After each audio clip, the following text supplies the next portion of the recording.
It seems like we have a lot of information about Pokemon Let's Go Pikachu and Pokemon Let's Go Eevee at this time, which makes a lot of sense because the games are just over a month away, and over the last few weeks and months we've been having the Pokemon website update, giving us information and kind of filling in the gaps that developed through the early announcements that we had about Pokemon Let's Go. That combined with other interviews and third-party coverage, seems like we don't have too many questions left, but that's what today's video is about. I'm going to see what people are asking, and I'm going to see if there's an answer for it, or if we just have to wait until launch for the game. Now, the first thing I want to talk about are motion controls, because a lot of people are upset that you are forced to use physical action to play Pokemon Let's Go Pikachu and Eevee at all. You have to flick the Joy-Con to throw a Pokeball to catch a Pokemon, and without that, you can't really progress at all. Don't catch Pokemon, can't expand your team. Technically, you can't even catch the grass Pokemon needed to get to Brock, and then you can't get experience, so you're kind of locked out. And this is especially problematic for people with disabilities that limit their motion range to where they can't do anything like that.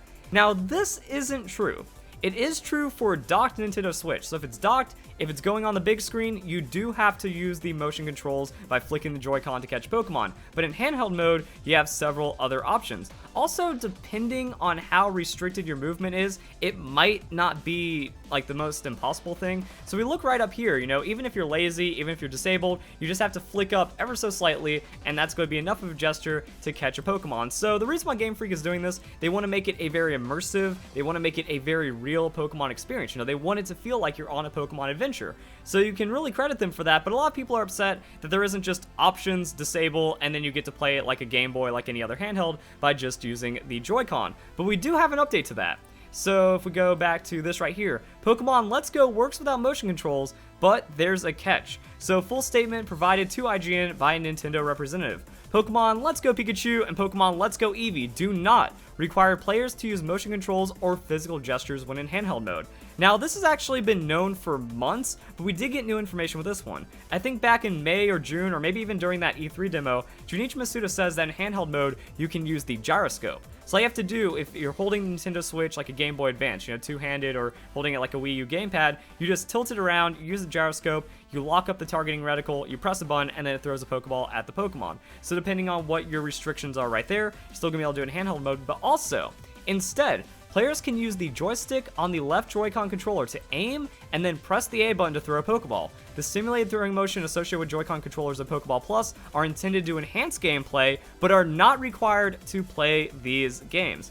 Now, this is where it's kind of problematic, because like, this needs to be on the Pokemon website. This needs to be tweeted by Nintendo or made very clear, because a lot of people think you're forced. The only gameplay we've seen is you flicking the Joy-Con, and some people don't even know like the extent of your handheld gameplay, but you're still able to play without, you know, there's a lot of different ways of catching Pokemon, but in this way, you actually have to have it on a stable surface. So what you do is you kick out the kickstand, you set it on table, and then you can only play with your left hand.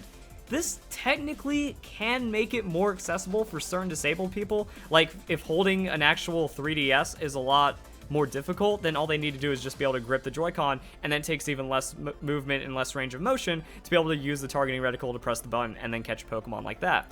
We do have an update. Nintendo Pokemon Company confirmed that by moving Nintendo Switch when in handheld mode will automatically trigger camera motion. So it has to be on a stable surface. If you have that, disabled people are able to play this game no problem whatsoever. If you're in handheld mode, you can use gyroscope or you can use the stationary, and then when docked, you have to actually flick it to get the immersive gameplay. So that's kind of where it stands with Pokemon Let's Go Pikachu and Eevee for catching Pokemon. Next up, Alolan Pokemon. So I talked about this last month because we had confirmation that Alolan Pokemon are in the games, I think going back to late July with the Famitsu interview, or sometime around August. So we got an interview that said Alolan Pokemon are in Let's Go, but the method for obtaining them without Pokemon Go is unknown, but it was confirmed that you don't need Pokemon Go. Now we have the full details. If you've caught Pokemon in their Alolan form in Go, you'll be able to bring them over to Let's Go Pikachu and Eevee in the same form. But if you haven't caught any, don't worry. There are visitors from the Alola region in Pokemon Let's Go Pikachu and Eevee who will happily trade their Alolan form Pokemon to you. Trading, that was pretty much like the obvious one, the most expected one. That way there's no gate, there's nothing stopping you. So I'm wondering how many trades. Like if you trade every day and then just be like, hey, I have all kinds of Alolan Meowth. Give me a regular Meowth from this area and I'll be able to give you one of mine. I think that'd be really cool. If it's one time only, that makes the soft resetting kind of sketchy, or if it's a limited amount, that's kind of sketchy. But overall, there's still a lot of accessibility from Pokemon Go. You can trade online with a player that has an Alolan form or desirable Pokemon like that. If not, it's completely accessible inside the game, and now we know how it's possible. Next up, what about Pokemon breeding? It's not in the game. So yeah, like this is another third-party only interview. So while there is a lot of information on the website and stuff, our Polygon was reporting this from like the very early days. You know, there was a lot of information after the May announcement. So like, I think May 29th was when we got the announcement of the games. Then like everyone had exclusive information. You kind of had to all compile it together to figure out what we knew about Pokemon Let's Go. But they started reporting early on that they got confirmation that there was no breeding and there will not be any eggs. I find this a little interesting because I feel like eggs could have worked in some kind of way, but you just didn't need to breed Pokemon to get them. Like maybe they were just obtained randomly or something, because that still fits in with the Pokemon Go theme, but none of that is present. So now the question is, like, okay, breeding not confirmed, but what about egg moves? Because I'm wondering if maybe, you know, the daycare turns into some kind of egg move tutor. That seems like a possibility. Like, oh, hey, I've seen this before. This Pokemon can learn a different move by, you know, eggs. So maybe it has the inheritable traits and then can be tutored that way or something. I think that'd actually be a really cool use of Route 5. That, you know, it's only being able to put one Pokemon daycare running around to gain experience. I don't really think that would be used a lot and wouldn't really have too much interactive gameplay, but actually being able to maybe convert berries or convert items, maybe even candies, that could potentially be giving access to egg moves for Pokemon that would otherwise struggle without them, because a lot of Pokemon are viable because of the egg moves that they receive. No breeding doesn't necessarily mean no egg moves. There's still some possibility, but we don't know for certain right now. Also, I'm wondering if Pokemon are just going to put some egg moves into their normal learn slot, because there's Pokemon like Venusaur that are in a really weird place. Actually, a lot of the first generation Pokemon. So the thing about Curse is Curse was a TM in Generation 2. All Pokemon who can learn TMs can learn Curse, but then was discontinued after Generation 2. So I think either every or most Generation 1-2 Pokemon, they now get access to Curse via breeding with future generation Pokemon or other Pokemon that already have it. So Venusaur can learn Curse through breeding, but it already had access to that in earlier generation games. Same with the Giga Drain. Giga Drain was a TM, and then it got transitioned. So as we can see, TM 2, 3, and 4, but then that becomes 5, 6, and 7 egg move. Now, Giga Drain is a staple on grass-type Pokemon, so there's a lot of nuance behind this, that Game Freak wanted people to engage in breeding, that instead of giving people the easy mode pass and giving Pokemon access to a move that they should already just be able to learn, now you actually have to get it through breeding, so engaging with the full range of gameplay mechanics in different ways. But also, Giga Drain is a tutor move. So that brings in the question is if tutors are going to go over. Is there going to be some kind of battle facility in the post-game, or some kind of way of just having Pokemon get tutors? Again, maybe through candies,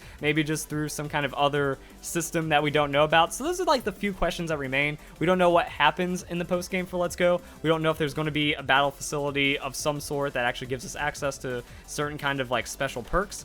Now we know there are no held items and abilities, and we're going to talk about that in a bit.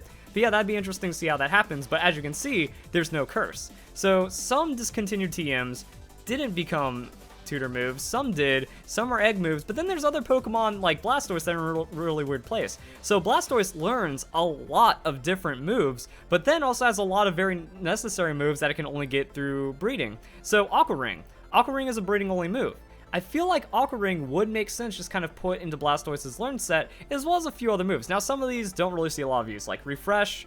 I don't really see the point. Like, some of these egg moves could be dropped, others could be incorporated, but Blastoise kind of shows us a problem. That some Pokemon have a lot of moves they can learn through breeding, but also a lot of moves that they can learn through level up. So Blastoise would feel really clunky if every 3 levels you're trying to learn a new move that might be used or may not be used at all, and we don't even know. So we don't know the full range of moveset mix-ups, but we also do know that future moves are inside the game. Misty is actually going to give the TM for Scald, because we see Starmie using Scald inside of one of the trailers for battle, so there's going to be a modernization to movesets, and we're going to see how Game Freak handles the also dialing back of not having breeding, as well as trying to take the game a bit more simple with the Generation 1 mechanics. Next up, we have if Pikachu and Eevee are gendered. Yeah, this is a weird one because I've seen hundreds of comments of people saying, I want to buy Pokemon Let's Go Pikachu and Eevee, but I don't want to play as the girl. Because pretty much all of the, like especially the first trailer and pretty much all of the promotional material, it shows Eevee with the girl and Pikachu with the boy. But of course, it's Pokemon Let's Go Pikachu and Eevee. You buy the version for that Pokemon, not the gender. You can choose if you're a boy or a girl inside that game, and this has been confirmed through a lot of other gameplay. I just don't understand how people couldn't figure that out for themselves, but I think it had to be mentioned at some point, because here we see Eevee with the boy, and then the girl has Pikachu, and then, yeah, it just makes sense. again, people were confused. No need.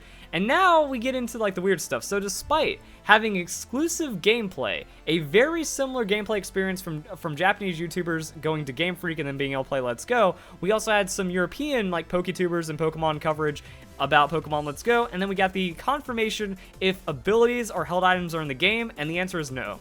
No held items for competitive use, no abilities inside of Pokemon Let's Go as well, and that's pretty much it. I think it's actually going to be very beneficial to competitive Pokemon, because by like reducing all that overall power level, I've done a lot of videos talking about this, but pretty much if you give a strong Pokemon a life orb, it's just going to be used instead of any other Pokemon with that life orb or with that ability and stuff like that. So it creates a really large power gap that only gets scaled more. You know, Garchomp is a 130 attack Pokemon. You give it a choice item, it's going to get more stats off that 130 attack than a 100 with a choice band or something like that. So with the effective gains, I think it's just going to kind of bring everything closer in line, and that also means that Pokemon that have a useless ability that make it unusable in competitive play are now on an even playing field, so we're going to see a lot more diversity inside the games because of this. And then the last thing to talk about, we do know IVs, EVs, and Natures are 100% confirmed. Like, despite seeing this, you know, we've seen pictures like this quite a lot. It's in the E3 demo. It's been in a lot of promotional material. Some people don't think that there's Natures in the game, but we can see right here that's Natures. By also comparing other stats of similar level Pokemon, we can also see IVs,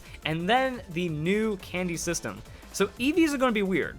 It seems like you gain EVs and you gain stats at the end of a trainer battle, but also candies do boost your points by 1. EVs, however, you can gain a single EV, but it might not affect a Pokemon's stats and effort value. So if you gain a single effort value, it doesn't really do anything to a Pokemon's stats. However, for every 4 effort values at level 100, you gain 1 point to that stat. So we can see that 1 candy does not equal 1 EV. It looks like instead of like having all these like micro points in the effort values and stuff. And that brings us to our last big question about Pokemon Let's Go Pikachu and Eevee, which is, what do the species-specific candies do? Because it looks like you're going to get them from the minigame. Once you have 25 of the same species of Pokemon in the Go Park complex, you'll be able to challenge yourself to a special minigame in the play yard. So this rewards you with candies, and it looks like the main way of getting species-specific candy. But what does it do? They look pretty big. So this is going to be like a massive effort value boost to a single stat. Like you select it, you select a Pokemon, then you can select the stat and get some kind of big advantage right there. Does it boost all the stats, which would seem pretty uncompetitive and not really make too much sense? So I'm wondering what that's going to do, and if it's going to be worth to actually bring the 25 Pokemon over, spend the few minutes to actually play the mini game and then get the candies, and how it rewards you from there. So there we go, guys. I think that's it. If you have any questions, leave them down below, but I've done a lot of videos just kind of like clarifying information. Don't forget to leave a like, share this video with all your friends, because the information needs to get out there about Let's Go, because I'm just seeing a lot of weird misinformation about things that have been public or on the website, common sense, kind of like the gender things about Pikachu and Eevee. So a lot of people aren't really applying a lot of knowledge or a lot of common sense about how Pokemon Let's Go Pikachu and Eevee plays, and hopefully this video clears a lot of that up. So if you guys enjoy the video, hope you all have a nice day. Thank you very much for watching.